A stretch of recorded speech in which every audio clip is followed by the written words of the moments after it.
वैशाखमा जन्मिने व्यक्ति एकदमै शङ्कालु र रिसाहा हुने गर्छन्। सानसानो कुरामा न्यु खोज्ने, चित्त नबुझ्दा मुखमा आँको बोल्ने गर्छन्। चलाक, चतुर, मेहनती भए पनि यिनले अरूलाई मान्छे गन्दैनन्। ओभर स्मार्ट बनेर बढ्ता जान्ने भएर बोल्छन्। अरूले हेपेर बोलेको, डोमिनेट गरेको यिनले सहनै सक्दैनन्, रिसाइहाल्छन्। आफ्नै कुराले जित्न खोज्छन्, तर मनका सफा हुन्छन्। आफू पतर पतर बोल्ने भए पनि शान्त भद्र भला आदमी मान्छे यिनले अति नै मन पार्छन्। यिनले प्राय जसो सरकारी जागिर खाने गर्छन्। केही सिप लाएन भने मात्रै विदेश जाने गर्छन्। बोली व्यवहारले धेरै मान्छेहरू राख्न जानेका हुन्छन्। यी वैशाखमा जन्मिने व्यक्तिले खिचोमिचो अन्याय अत्याचारको विरुद्ध लडेरै जिन्दगी बितेर जान्छ।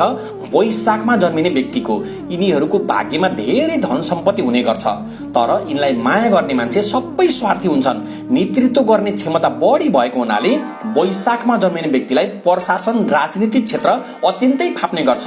ठूला बडाको दर्जामा गनिने गर्छन् यी वैशाखमा जन्मिने व्यक्तिहरू।